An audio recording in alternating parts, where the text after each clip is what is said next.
Hello students, आज हम सभी लोग जो है तुलसीदास धनुष भंग शीर्षक पाठ का अध्ययन करेंगे।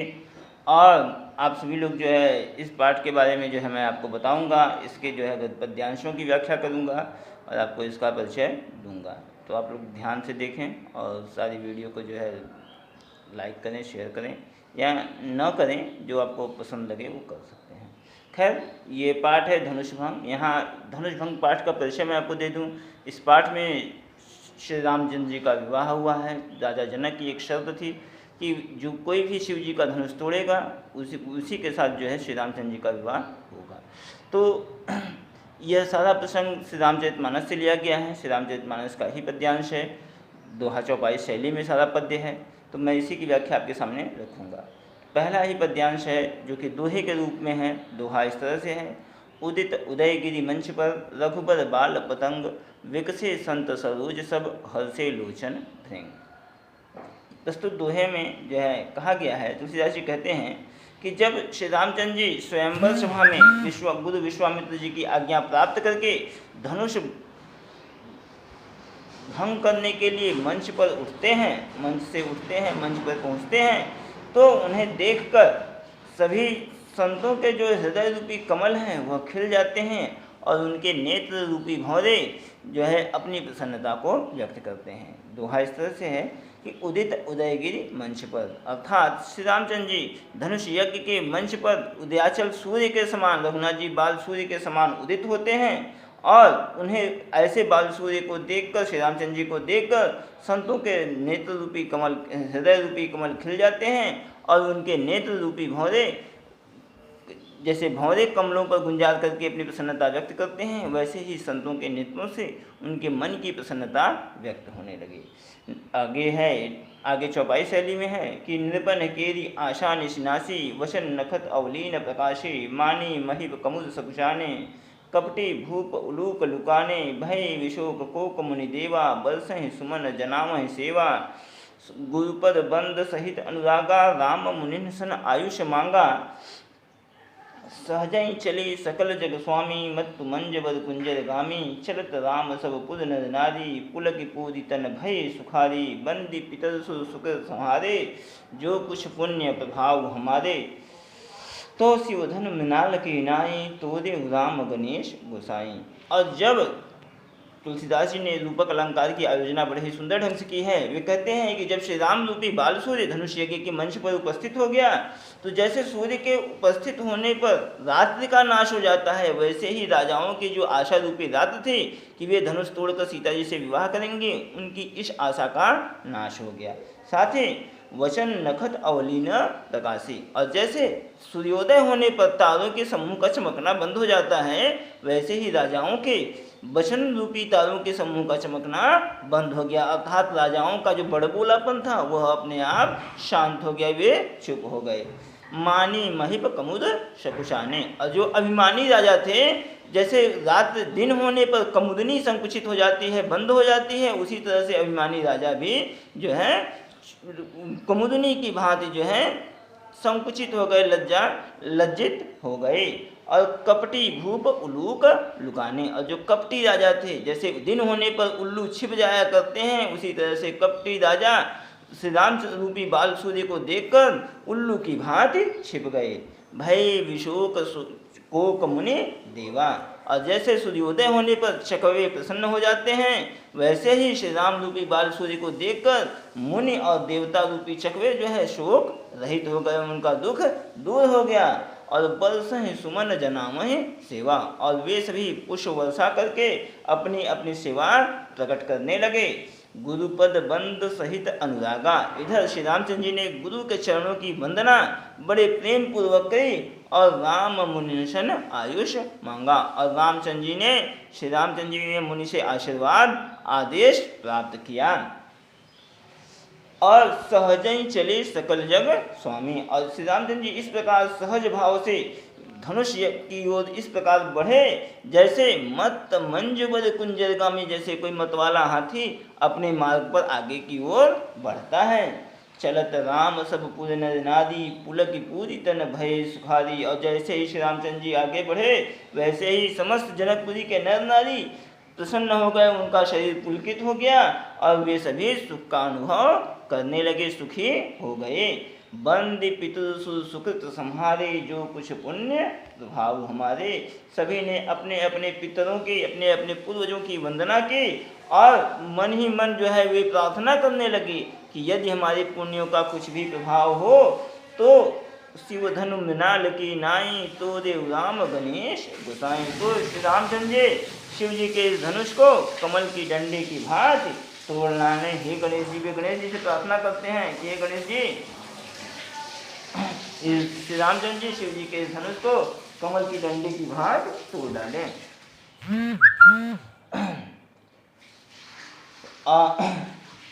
आगे है,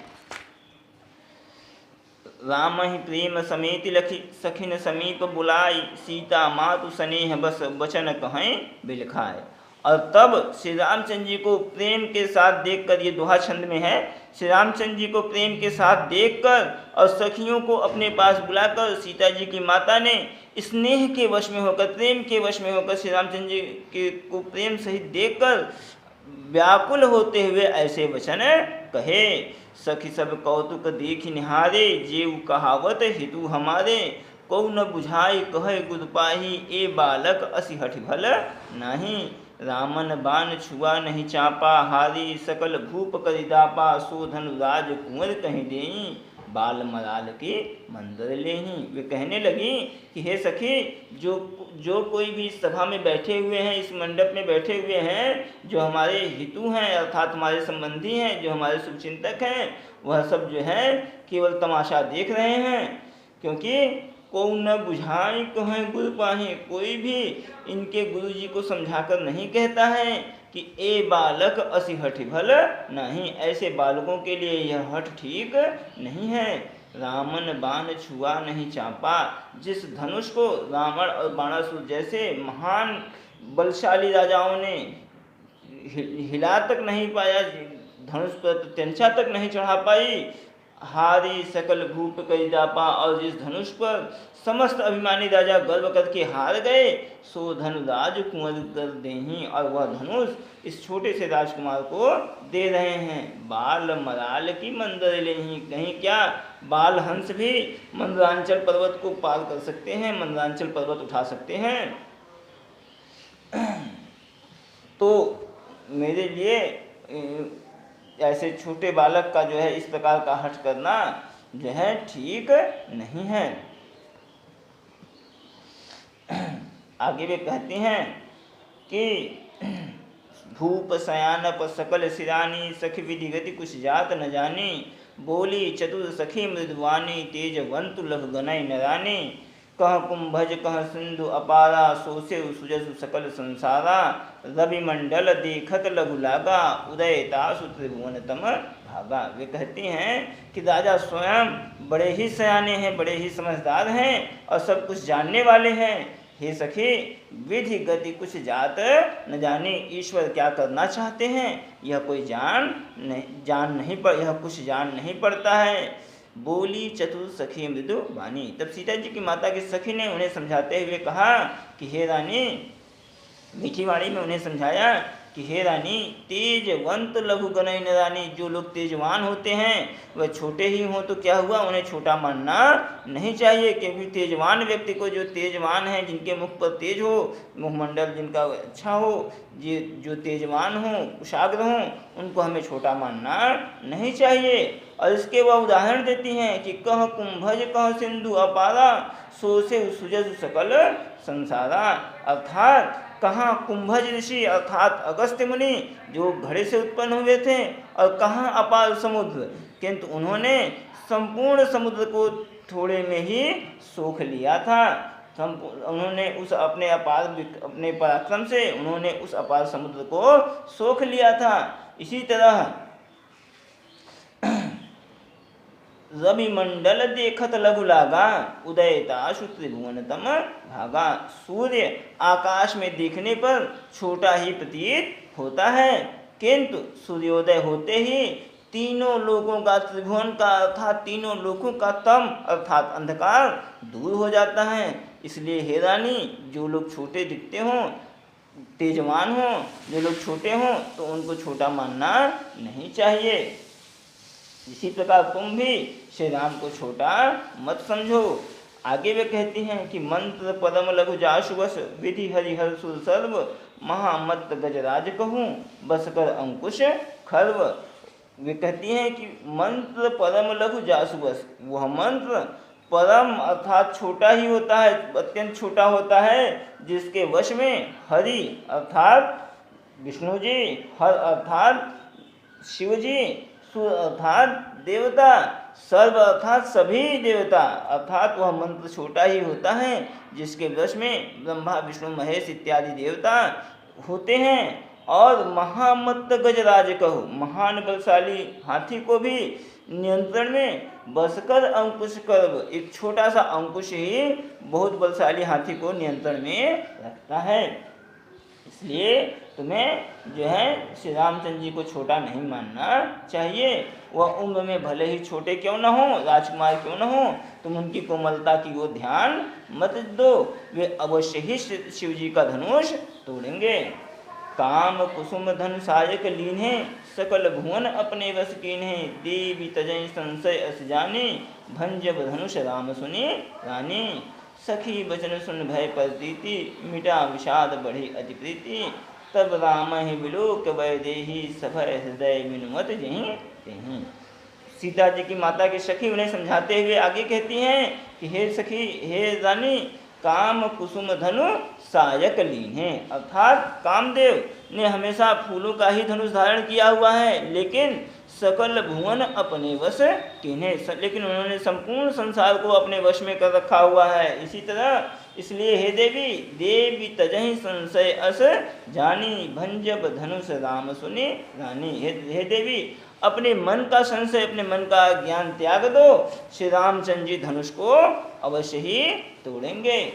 तब सखी वचन सुनी भय प्रतीति, तब सीता सखी के वचनों को सुनकर सीता जी की माता के हृदय का जो शोक था वह धीरे धीरे समाप्त होता गया, और तब उनके मन का जो दुख था वो मिट गया, और उनके मन में श्री राम के प्रति जो प्रेम भाव था वह बढ़ गया। इस तथा तब राम ही विलोक वैदेही, तब श्री रामचंद्र जी को देखकर विदेह राज जनक की पुत्री वैदेही अर्थात सीता जी ने सभय हृदय विनुमति जहीं तेहीं, भयभीत मन से जिस किसी का भी उन्हें ध्यान आता उनकी वह विनती करती जाती। तो छात्रों, आज के लिए इतना ही। अब अगली वीडियो में जो है हम आपको इसके आज पद्यांश 8 तक हमने आपको पढ़ाया है, आगे की पद्यांशों की व्याख्या हम कल या परसों आपको प्रोवाइड करेंगे। आपसे इतना ही कहना है कि आप लोग जितना पद्यांश आपने पढ़ा है, इसमें से किसी एक पद्यांश का, जो भी पद्यांश आपको याद हो, जो भी पद्यांश आप समझ पाए हों, उसकी एक की व्याख्या आप हमें लिखकर दिखाएंगे, तभी मैं कल आगे का पद्यांश आपको पढ़ाऊंगा। अगर आप व्याख्या नहीं दिखाएंगे तो आप आगे की पद्यांशों के लिए मुझे जो है आपसे पूछना पड़ेगा। आप लोग या तो वॉइस मैसेज करके बोलिए या लिख कर दिखाइए, किसी भी बात से मुझे इसके 1 या 2 पद्यांशों की व्याख्या आपसे जाननी है। और दूसरी बात है, चैप्टर ही बहुत इंपॉर्टेंट है। चैप्टर इंपॉर्टेंट इसलिए है क्योंकि जो है इस चैप्टर से, first chapter, second chapter, third chapter से क्वेश्चन एग्ज़ाम्स में पुटअप होते हैं, आते हैं, तो आपको ये व्याख्याएँ भी तैयार रखनी है। तो आप लोगों का यही होमवर्क है कि इसमें से एक पद्यांश, चाहे पहला, दूसरा, तीसरा, चौथा, जो भी पद्यांश आपको वेल तरीके से समझ में आया हो, अच्छे तरीके से समझ में आया हो, या ना आया हो तो आप उससे पूछ भी सकते हैं, और जिनको समझ में आया हो वो मुझे लिख कर दिखाएंगे या बोल कर सुनाएंगे। तो आज के लिए इतना ही, बाकी हम कल देखेंगे।